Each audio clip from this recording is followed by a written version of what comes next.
तो fantasy app पर बदला फैसला, सरकार को तगड़ा झटका, ड्रीम 11 वापसी की खबर आई। जी हाँ, फैंटेसी ऐप को लेकर भारत में विवाद बढ़ गया है। फैंस हर रोज फैंटेसी ऐप पर नई अपडेट जानना चाहते।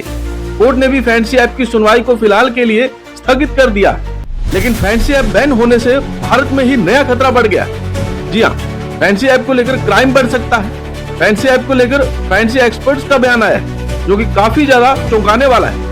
तो चलिए आपको बताते हैं कि फैंटेसी ऐप से कैसे क्राइम बढ़ सकता है। फैंटेसी एक्सपर्ट ने दी चेतावनी, फैंटेसी एक्सपर्ट बैन होने से बड़ा क्राइम, यूजर्स अनियमित ऐप्स और विदेशी प्लेटफॉर्म की ओर आकर्षित हो सकते हैं, नए वित्तीय और सामाजिक जोखिम पैदा हो सकते हैं। जी हाँ, फैंटेसी ऐप बैन होने से अब जो यूजर्स है वो अपनी आमदनी बढ़ाने के लिए कोई दूसरे साधन का उपयोग करेंगे। ऐसे में जो दूसरी कंट्री के फैंटेसी ऐप है, फैंटेसी वेबसाइट है, उन पर जाने का जोखिम बढ़ गया है और जो यूजर्स है वो अपनी आमदनी के लिए कोई गलत फैसला भी ले सकते हैं। फैंटेसी एक्सपर्ट का जो बयान आया है वो काफी ज्यादा चौंकाने वाला है। अगर फैंटेसी एक्सपर्ट की बात करें तो उन्होंने अपने बयान में ये कुछ कहा। फैंटेसी क्रिकेट विश्लेषण का एक बड़ा बयान, कई लोग इन लतों के कारण विदेशी प्लेटफॉर्म की ओर रुख करेंगे, अपनी आमदनी बढ़ाने के लिए वैकल्पिक तरीके खोज लेंगे। जी हाँ, जिस तरीके से भारत में अचानक गवर्नमेंट ने बड़ा फैसला लिया है कि जितने भी फैंटेसी ऐप है, जितने ऑनलाइन गेमिंग, उनको बैन कर दिया जाए, यानी कि अब कोई भी मनी से रिलेटेड गेम नहीं खेला जाएगा। ऐसे में यूजर्स नाराज हैं,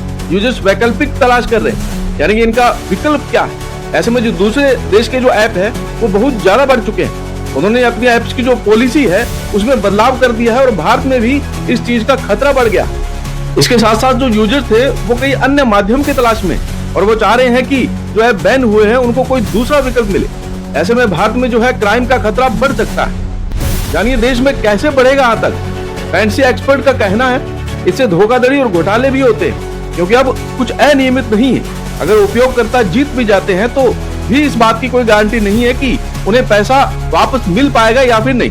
उन्होंने शॉपिंग प्लेटफॉर्म के रूप में कई ऐप्स का हवाला दिया जो अवैध रूप से खेलने के लिए सिक्के और टोकन दे रहे हैं। जी हाँ, अब जो फैंटेसी ऐप बैन हो गए हैं तो जो अदर ऐप्स है उन्होंने नए नए ऑप्शंस को इंट्रोड्यूस कर दिया। जैसे ड्रीम 11 ने जो पैसे से रिलेटेड जो कॉन्टेस्ट है उनको बैन करके नया फ्री कॉन्टेस्ट चालू किया है। लेकिन इसके अलावा भी कई अदर ऐप्स है जो इस चीज का फायदा उठा रहे हैं और यूजर्स के लिए इससे खतरा बढ़ गया।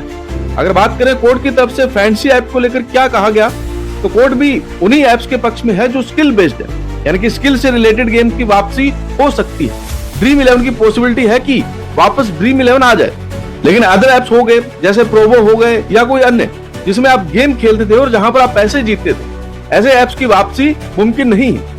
कोर्ट में मामला क्या है और कोर्ट का क्या कहना है आपको बताते हैं। कोर्ट ने केंद्र को भेजा नोटिस, यानी कि भारत सरकार के वकील की मांग है कि देश में दायर सभी याचिकाओं को एक साथ सुना जाए। 11 सितंबर तक के लिए स्थगित हुई सुनवाई। याचिका में ऑनलाइन स्किल गेम को चालू करने की मांग। आपको बता दें कि 3 जो हाई कोर्ट में याचिका डाली गई थी, Karnataka high court, MP high court और दिल्ली हाई कोर्ट, इन तीनों याचिकाओं को एक जगह लाने का फैसला सरकार का है।